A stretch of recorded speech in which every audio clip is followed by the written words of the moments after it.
প্রিয়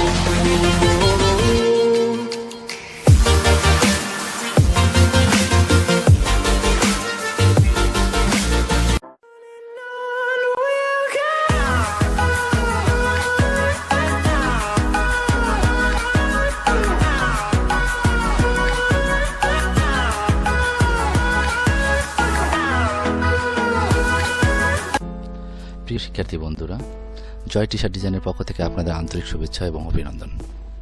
আজ আবারও আপনাদের মাঝে হাজির হলাম একটি নতুন টিউটোরিয়াল নিয়ে। আমরা আজ দেখব সাধারণত কিভাবে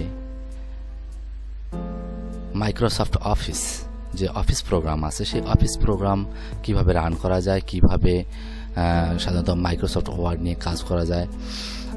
যাদের প্রয়োজন আছে Microsoft Office, Microsoft Excel, Microsoft PowerPoint এই বিষয়ে যাদের ধারণা নেই, যাদের প্রয়োজন আছে, তো শুধু তাদের জন্য এই টিউটোরিয়ালটি। আর এই টিউটোরিয়ালটি সাধারণত মূলত আমি আপনাদের জন্য সিরিজ ভিত্তিক করব। প্রতিটি পর্বে নতুন নতুন বিষয় নিয়ে আলোচনা থাকবে। প্রথমত আমি মাইক্রোসফট ওয়ার্ড নিয়ে আপনাদের সামনে আলোচনা করব, পরবর্তীতে এক্সেল এবং পরবর্তীতে পাওয়ার পয়েন্ট। ঠিক আছে? তো মাইক্রোসফট ওয়ার্ড নিয়ে আলোচনা করার আগে আপনাদের কিছু বিষয় নিয়ে আমি আলোচনা করতে চাই, কিছু বিষয়ে আপনাদের সঙ্গে তুলে ধরতে চাই। আমরা সবাই সব কিছুর সাথে যদিও পরিচিত, কিন্তু তারপরেও কিছু কিছু জিনিস সঠিক বিষয়টা আমরা জানি না, সঠিক বিষয়ে আমাদের ধারণা নেই। তো সেই বিষয় নিয়ে আপনাদের সামনে আলোচনা করব। আমরা অনেক সময় শর্টকাট অনেক কিছু ব্যবহার করে থাকি, শর্টকাট শব্দ বলে থাকি, কিন্তু আসলে অনেক কিছু এর পূর্ণাঙ্গ মিনিং বা পূর্ণাঙ্গ বিষয় আমাদের জানা নেই। তো সেই বিষয়টা নিয়ে চলুন আজকে আলোচনা। তো মাইক্রোসফট ওয়ার্ড নিয়ে যেহেতু আমি কাজ করতে চাচ্ছি, তো শুরু থেকে শেষ পর্যন্ত একজন নতুন শিক্ষার্থীর জন্য যেভাবে পূর্ণাঙ্গ মানে পূর্ণরূপে সে মাইক্রোসফট ওয়ার্ড নিয়ে কাজ করতে পারে, সে বিষয় নিয়ে আমি আলোচনা করব। তো চলুন দেখে নেওয়া যাক আজকের পর্বে যা থাকছে।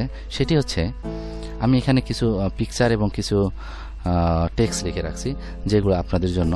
তো সেই বিষয় সম্বন্ধে আগে পরিচয় হয়ে নেই। তো আমরা সাধারণত অনেক সময় বলে থাকি যে ইউপিএস।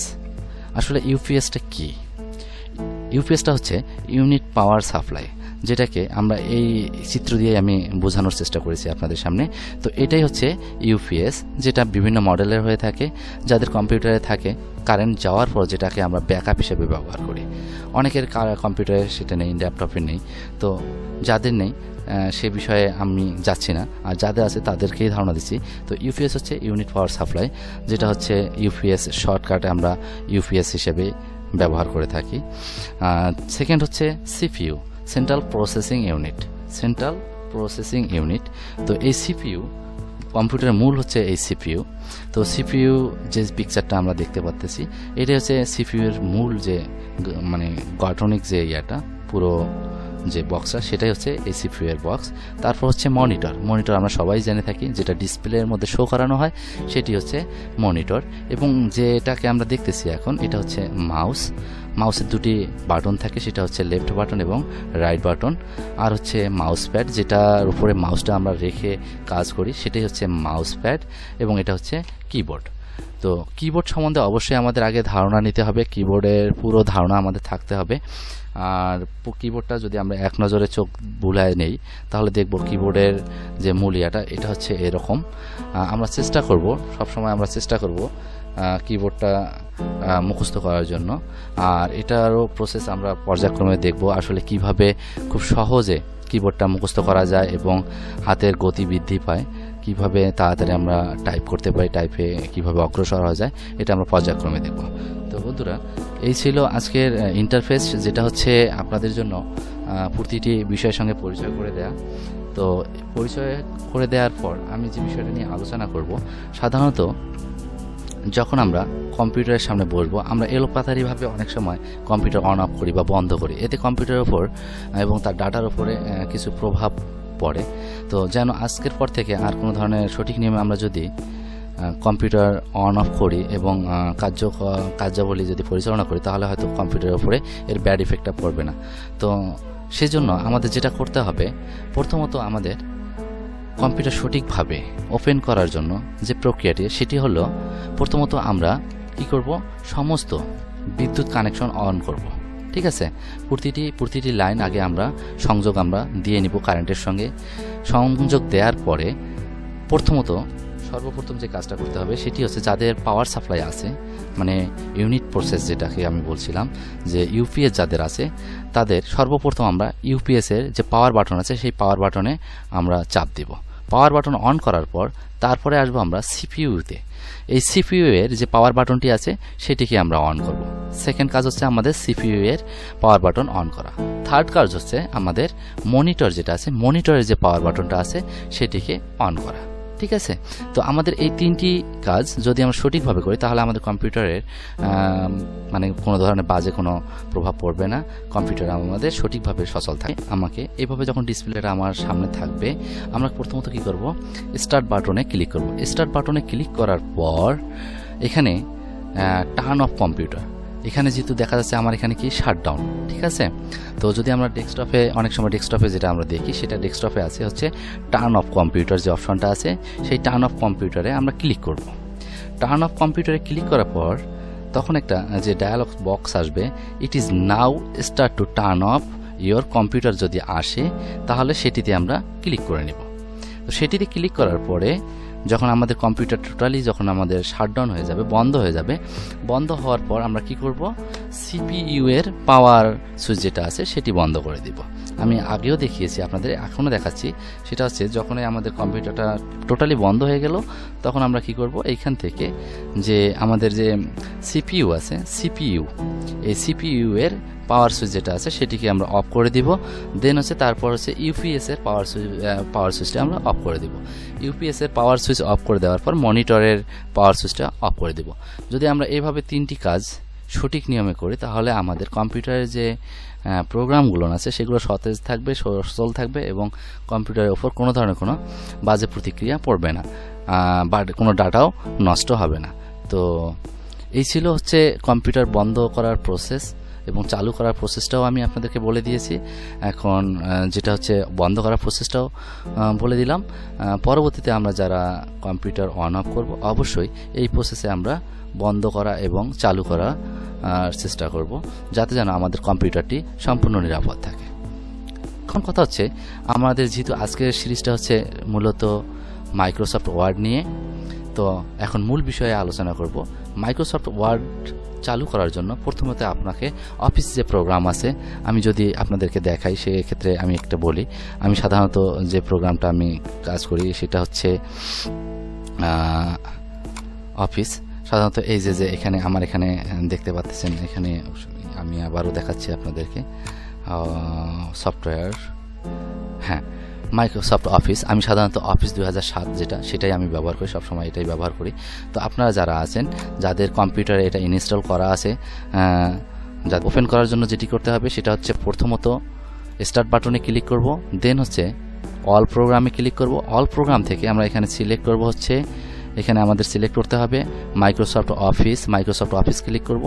মাইক্রোসফট অফিসে ক্লিক করার পরে অবশ্যই মাউসের লেফট বাটন দিয়ে ক্লিক করব। তারপর হচ্ছে মাইক্রোসফট ওয়ার্ড। এই মাইক্রোসফট ওয়ার্ডে ক্লিক করার পর আমাদের এই ধরনের একটা ইন্টারফেস আসবে। এই ইন্টারফেসটি হচ্ছে মূলত অফিস। এখানে যেহেতু যত ধরনের লেখালেখি যা কিছু আছে সব কিছু এটার কাছে। ঠিক আছে, তো আজকে আমরা এখানে বেশ কিছু বিষয় আমরা দেখতে পাচ্ছি। সামনে আমাদের ইন্টারফেস চলে আসছে, হোম অপশন আছে, ইনসার্ট অপশন আছে, পেজ লেআউট, তারপরে রেফারেন্স, তারপরে মাইলন্স, তারপরে রিভিউ, ভিউ, অ্যাড ইন, অ্যাপ্রো, বাংলা টুলস, এখানে আছে এই যে সেভ অপশন, রিডো, আন্ডো, এই যে প্রতিটি জিনিস এখানে সব কিছুই আছে। তো আমরা সাধারণত প্রথমত যে বিষয়গুলো নিয়ে আলোচনা করব, এই হোম নিয়ে আলোচনা করব। তো আজকের পর্বটা অনেক বড় হয়ে যাবে, সুতরাং আমরা আজকে শুধুমাত্র কম্পিউটার ইন্টারফেস এবং মাইক্রোসফট অফিস কিভাবে কিভাবে ওয়ার্ড চালু করব সেটাই আমরা দেখলাম। আবার এখান থেকে বের হয়ে যাওয়ার জন্য এটাকে আমরা ঢোকার যে প্রক্রিয়াটা সেটি দেখলাম। এখান থেকে আবার বের হয়ে যাওয়ার জন্য আমরা প্রথমত কি করব, ক্লোজে ক্লিক করব, ব্যাস আমাদের চলে গেল, তাই না? তো এটাকে আবার ওপেন করার জন্য যদি আমি আবার ওপেন করি তাহলে এভাবে চলে আসবে। যত কিছু লেখালেখির জন্য আমরা এখানে লিখতে পারি। যদি আমরা এখানে লিখি, সাধারণত যদি আমরা অনেক কিছু এখানে লিখবো, সবসময় আমরা এভাবে লিখবো। হাতের টাইপিং বাড়ানোর জন্য আমরা হাতের টাইপ বাড়ানোর জন্য ASDFG, সেমি, LK, JH, আবার ASDFG, ফুল স্টপ, তারপরে ফুল স্টপ দিলাম, আবার লিখবো হচ্ছে জি, semi L K J H, আবারও এ এস ডি এফ জি, আবারও semi L K J H, আবারও লিখব এ S D F G, semi L K J H.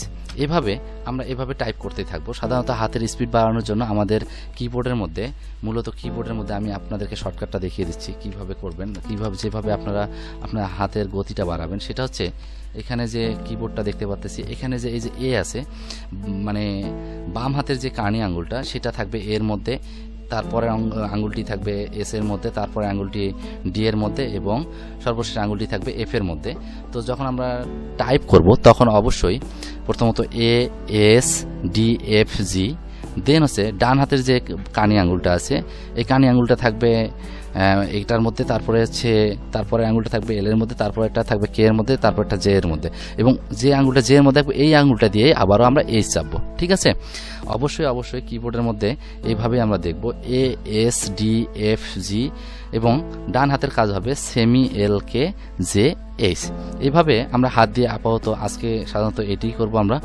যারা আমরা নতুন তারা একসঙ্গে সবগুলো করব না, পরের পর্বতে আমরা পরের আঙ্গুলের যে কাজগুলো আছে সেটি করব। তো প্রথমত আমরা কি করব, অবশ্যই আমি বলে দিচ্ছি যে A S D F G full stop semi L K J H, আবার A S D F G semi L K J H, আবার A S D F G semi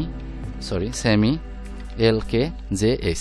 এইভাবে আমাদের A S D F G semi L K J H.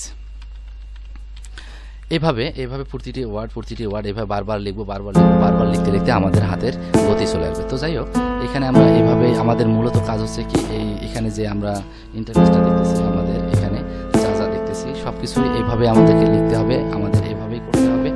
যখন আমরা এটা পুরোটাই যখন আমাদের এভাবে করা হবে, এভাবে সবগুলো যখন আমরা করবো, টাইপ করবো, যখন ASD semi L K J S এভাবে যখন টাইপ করবো, তো কিছু লেখার পরে যেটা আমাদের করতে হয় সাধারণত এখানে আমাদের মূল যে কাজটা সেটা হচ্ছে এইখান থেকে আমাদের সেভ করতে হবে।